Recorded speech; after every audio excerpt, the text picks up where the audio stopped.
Oh, happy Father's Day.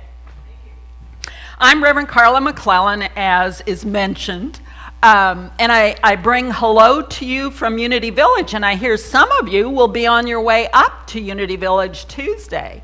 So look for me when you're on the grounds. I'd love to say hi to you. Right now, I'm the manager of Unity Retreats, which my parents did over 30 years ago, and so I tell people I was bred for the job. That having been raised in Unity, I'm marinated in the message. I also do a radio show on Unity FM called Vibrant Living, Life Coaching with Carla, and I have started a life coaching center there at Unity Village. I am going to be stepping away from my role with retreats as far as managing them. And when Awaken, the Whole Life Center, opens in the Tower September 13th, that's where I'll be hanging out, on the mindfulness floor. Isn't it exciting? Can you imagine? We're going to finally have a wellness center, a whole life center at Unity Village. We'll have acupuncturists, we'll have a doctor who's trained by Andrew Weil in alternative healing modalities. We will have massage therapists, we'll have coaching, we'll have therapy. We'll even be doing prayer treatments like Myrtle Fillmore did. I am just geared up for that. And I'm also geared up for being here. You asked me to come here. I say yes. I feel like I'm coming home. My mother was the interim minister here many years ago, and she loved this community. She really loved being here. In fact, she was here for 2 years. And my dad would travel down for the weekends, and so thank you all for letting me share Father's Day in the memory of what this community meant to my family and what this community means to the Unity organization.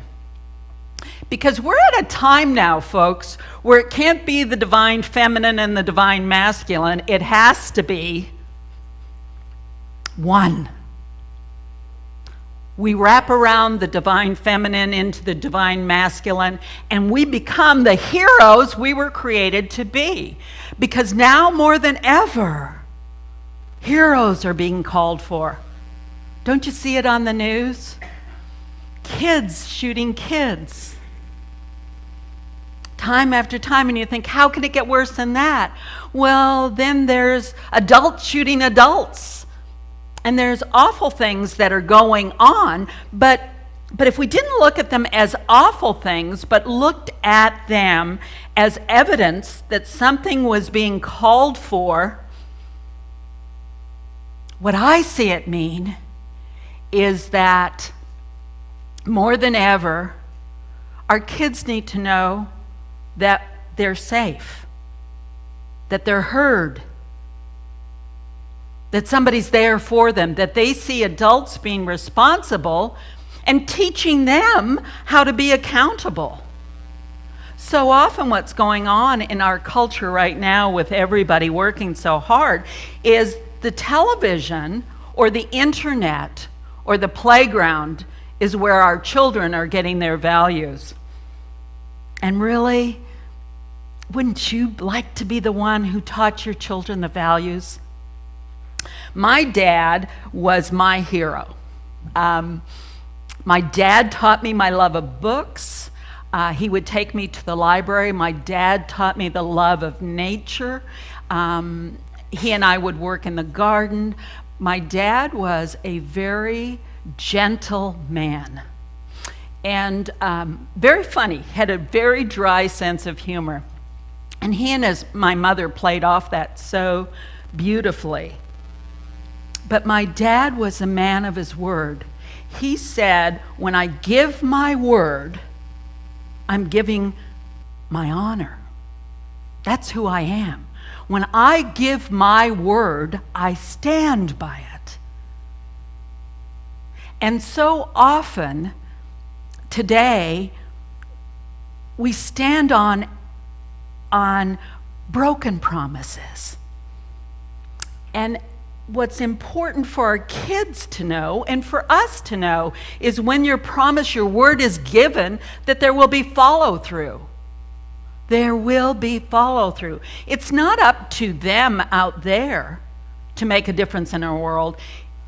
It's up to the hero within us to make the difference in the world. And so I just invite you to begin asking yourself, well, who was a hero to me in my life? Who is it or was it that really inspires me? That I go, yeah, that moves my heart.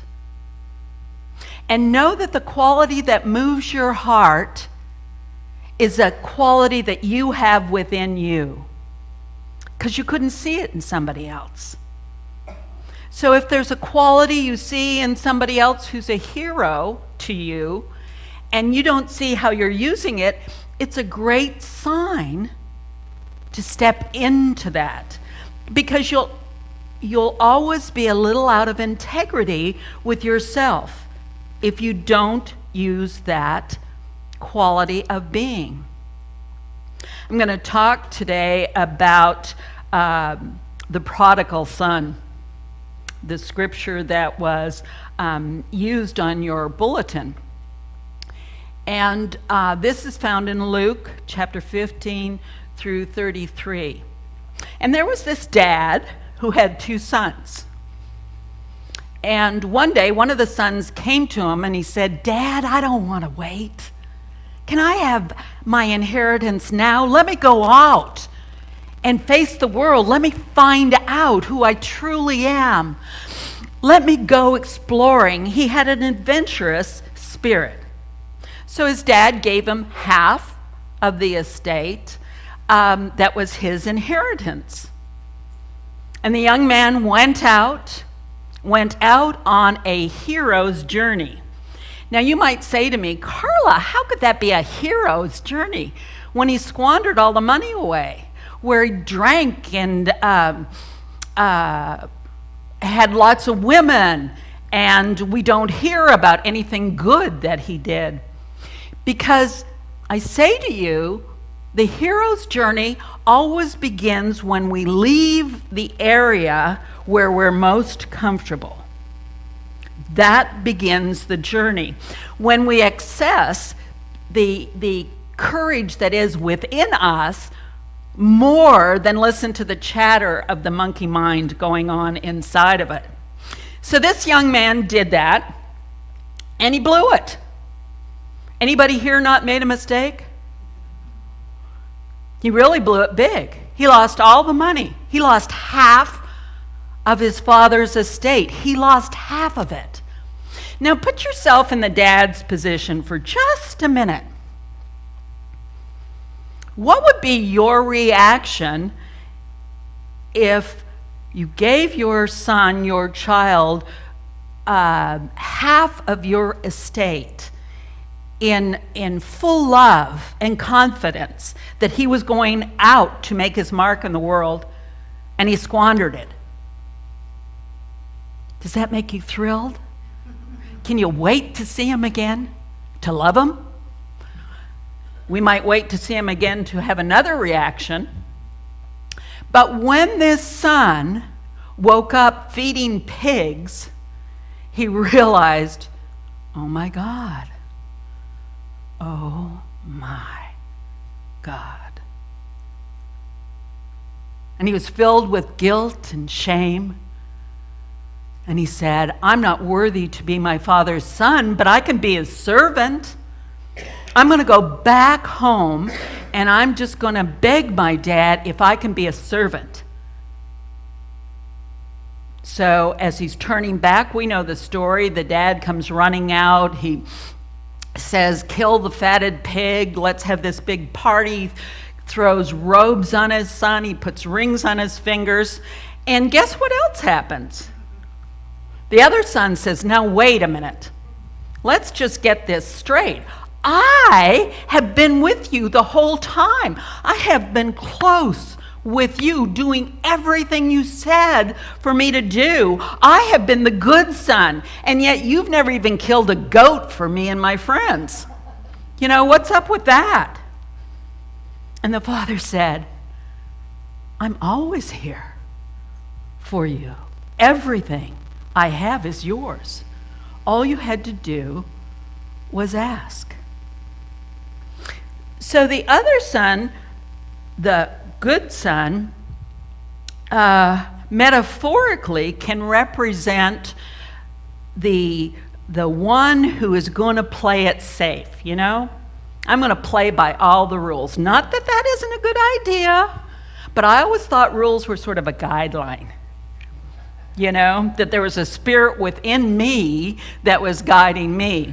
So the son who was the good son, who got angry and came to the party angry,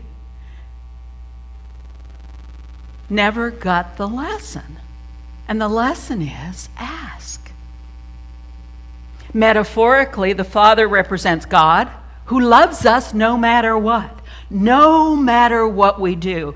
Now, there's some theologies who says as long as we crawl back and beg forgiveness, then we will be accepted. But I don't believe that's what this story represents. I believe this story represents all we ever have to do is remember to come back to ourselves, to know the presence of love, and we turn towards it and take steps towards it, and love comes running, rushing to receive us. Metaphysically, the story represents something even a little more, even deeper than that. The Father is the hero within each and every one of us. It's that part of us that provides, protects, loves, shares. And the two sons represent two different aspects of our own being. The one son that ran with his inheritance and squandered it in debauchery and God knows what else, represents our shadow. All of us have a shadow. Not just some of us. All of us have that part of ourselves that we're afraid if people saw, they wouldn't like us.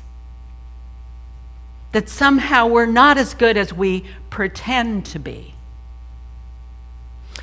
The other son, the good son, represents our personalities, the masks we wear to feel safe, to feel comfortable.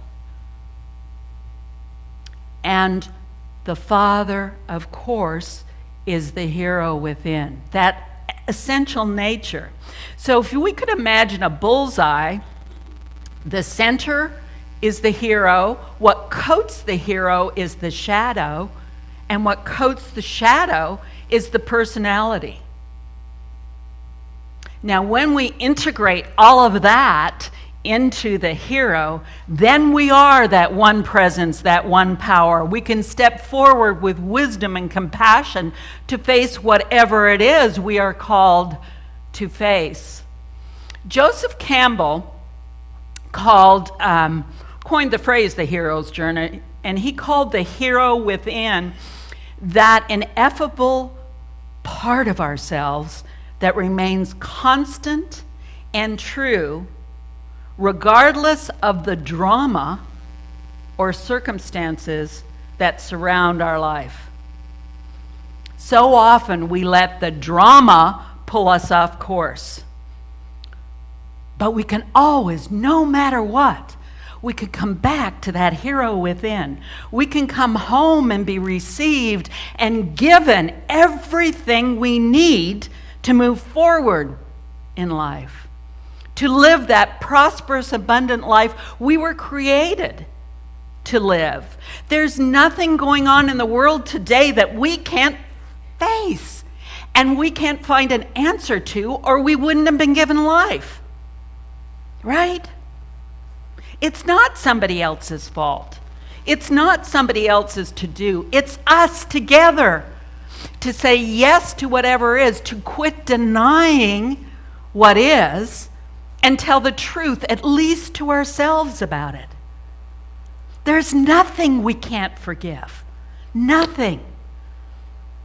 Because forgiveness is giving something different in the place of the hate and the fear and the anger and the blame.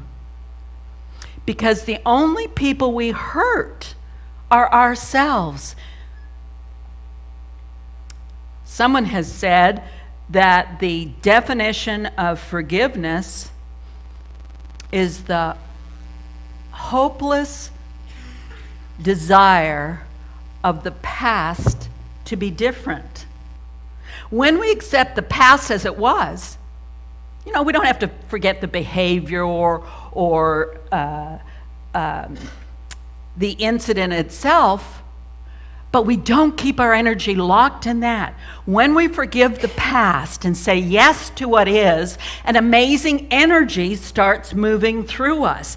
That energy comes from the hero within us. We can feel fear and still access our courage. Courage comes from the heart. It doesn't mean the absence of fear. Peace is a state of being. It isn't something that is established out here. It is established within us. Love, unconditional love, is an opening of us to just simply open to the flow of love that keeps life going, that harmonizes, that heals, that gives, that restores. Anytime you feel like you're right and somebody else is wrong, you're not in that flow of love. Anytime you excuse yourself for not keeping a promise, you're out of that flow of love. Anytime you rationalize why you didn't do what you said you were going to do, you're out of that flow of love.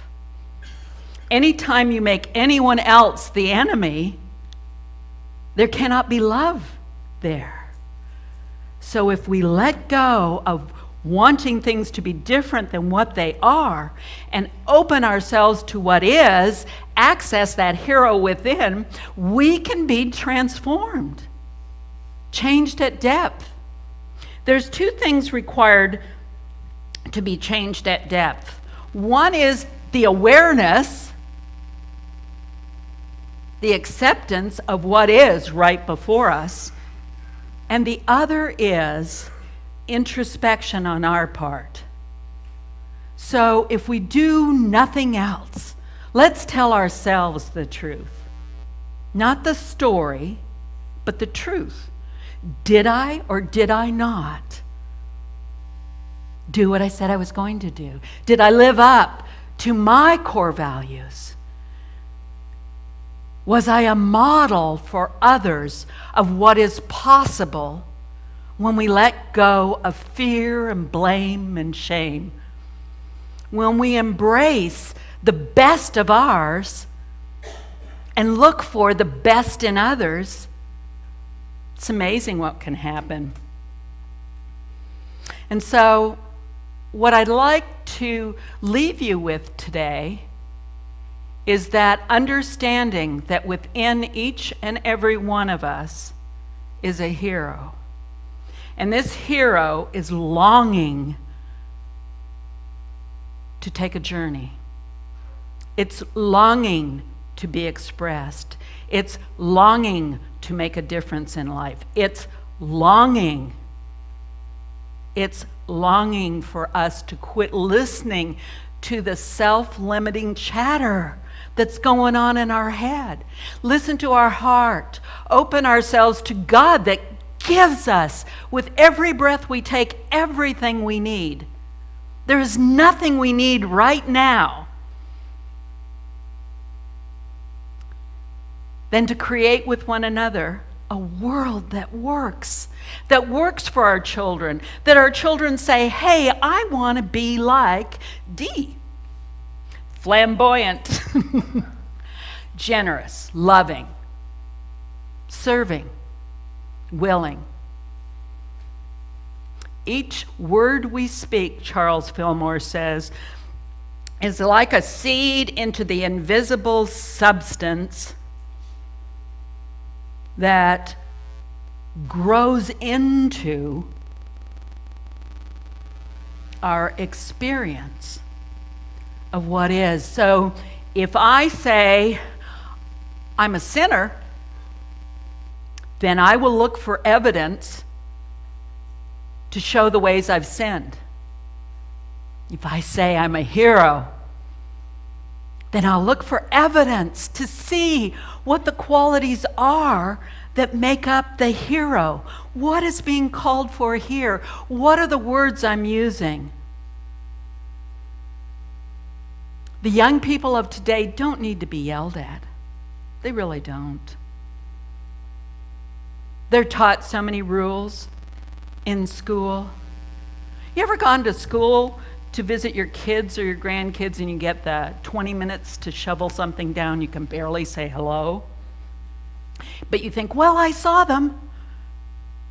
We have so many rules and so much going on. Well, this person is wrong and that person is wrong. And our government, the great parents we all have elected, can't even agree on laws that would make life easier. As long as we demonstrate, we believe, as long as we're willing to shift in the favor of love, then something different will come out of the field we plant the seeds in. So, I leave you with this message. Laugh loudly, love lavishly, and express your inner hero. Thank you very much.